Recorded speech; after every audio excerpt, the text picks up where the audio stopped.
Shalom God's Lovers sekalian, apa kabar?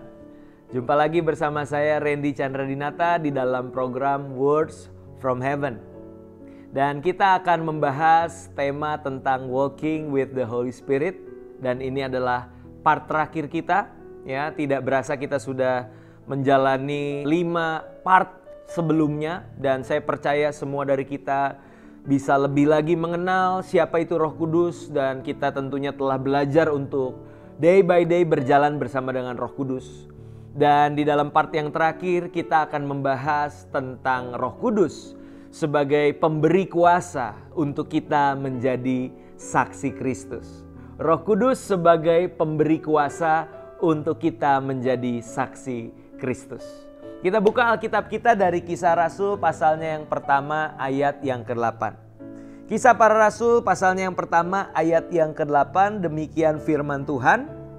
Tetapi kamu akan menerima kuasa kalau Roh Kudus turun ke atas kamu, dan kamu akan menjadi saksiku di Yerusalem dan di seluruh Yudea dan Samaria dan sampai ke ujung bumi. Ya, ini adalah sebuah janji yang Yesus berikan supaya murid-murid itu berkumpul terlebih dahulu, menanti-nantikan Roh Kudus untuk dicurahkan supaya mereka diperlengkapi menjadi saksi Kristus. Nah, yang menarik adalah kata kuasa di sini. Kamu akan menerima kuasa. Kuasa di sini berasal dari bahasa Yunaninya dunamis, Saudara. Ya, Saudara tahu dari kata dunamis itu ada kata dinamis, ya, sesuatu yang terus-menerus bergerak, ya, tidak statis. Dan juga ada kata dinamit, ya, itu adalah bahan peledak.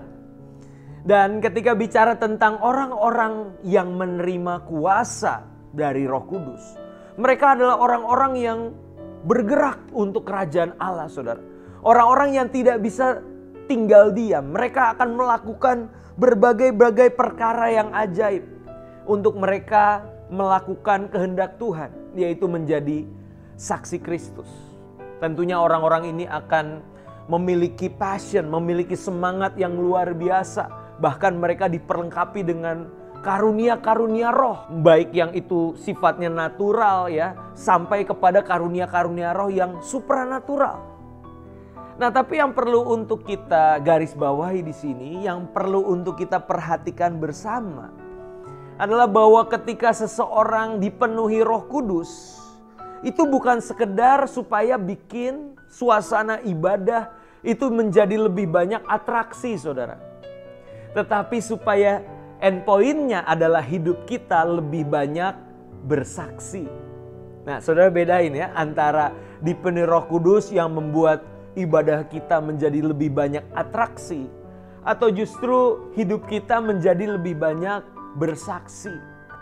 Nah, karena fenomena yang terjadi adalah, saudara, ketika kita terjebak, ketika kita memiliki yang namanya karunia roh, ya, bagaimana karunia roh itu termanifestasi di dalam sebuah ibadah, di dalam sebuah seremoni gereja. Kita merasa puas dan merasa, oh, aku sudah dipenuhi Roh Kudus nih. Kalau aku sudah bermanifestasi, mungkin berbahasa roh, mungkin ditumpang tangan, ada yang rebah dan sebagainya. Nah, tentunya tidak ada yang salah, saudara, dengan semua kegiatan rohani tersebut, semua manifestasi roh tersebut. Tapi jangan berhenti hanya sampai kepada ibadah di gereja. Tapi hendaknya kepenuhan Roh Kudus itu menghasilkan sebuah tindakan nyata, yaitu kehidupan yang dipenuhi dengan kesaksian tentang Yesus Kristus. Kehidupan yang mempermuliakan Tuhan lewat gaya hidup kita, saudara. Amin. Nah, ini yang perlu menjadi perhatian bagi setiap kita, saudara. Jangan hanya at the end kita jadi yang namanya jago kandang, saudara. Ya, di gereja, ya, hanya menikmati atmosfer ibadah di gereja. Tapi hendaknya ketika kita diperlengkapi dengan karunia roh adalah supaya kita menjadi lebih efektif dalam memberitakan firman Allah. Sekali lagi, dipenuhi karunia roh itu bukan supaya kita kelihatan sakti, saudara, ya. Tapi justru supaya kita menjadi saksi, ya, bukan sakti tapi saksi. Nah, ini yang menurut saya harus menjadi titik berat, ya, di dalam kepenuhan Roh Kudus itu. Bagaimana kehidupan kita menjadi saksinya Kristus. Kisah Rasul pasalnya yang keempat ayat yang ke-31. Dan ketika mereka sedang berdoa, goyanglah tempat mereka berkumpul itu. Dan mereka semua penuh dengan Roh Kudus. Gak ada yang salah dengan ibadah yang seru gitu, ya, yang membuat tempat itu menjadi bergoyang, ya. Tapi ingat, gak berhenti sampai situ, masih ada komanya.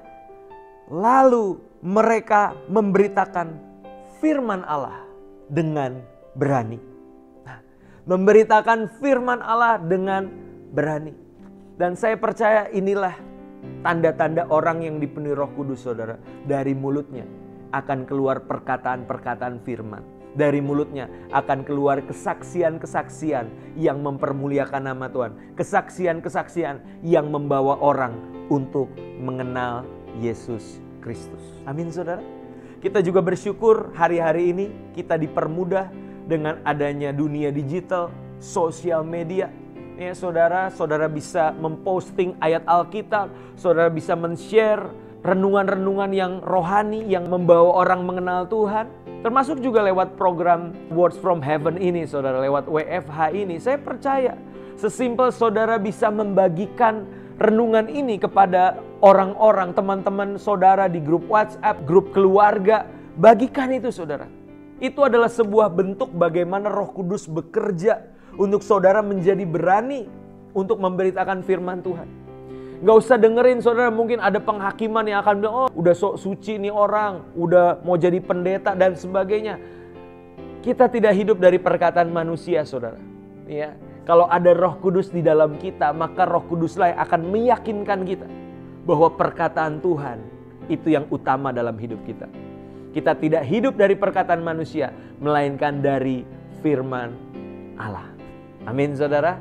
Biarlah sesi demi sesi yang udah kita lewati, part demi part yang sudah kita lewati, membawa kita untuk semakin kuat, semakin teguh, walking with the Holy Spirit, berjalan bersama Roh Kudus. Amin. Mari kita berdoa.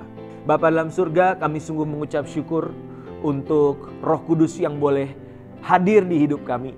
Dan kami percaya ketika Roh itu tinggal di dalam kami dipenuhi Roh Kudus, maka karunia-karunia roh yang spektakuler itu menjadi bagian hidup kami.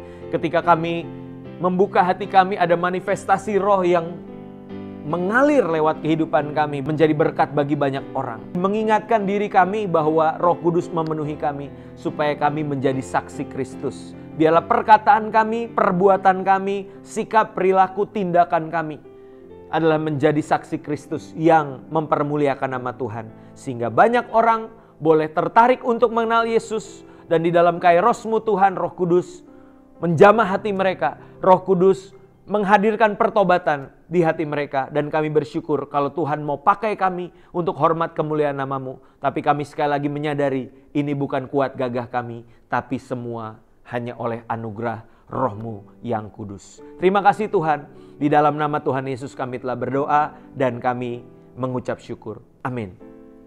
Saudara sekalian yang telah merasa diberkati lewat pemaparan firman Tuhan pada kesempatan kali ini, jadilah pemberita firman, bersaksi lewat apa yang saudara dapatkan.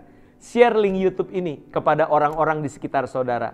Saudara-saudara, kerabat, teman-teman sekalian. Biar ini menjadi berkat bagi semua orang. Terima kasih, sampai ketemu lain waktu. Tuhan Yesus memberkati.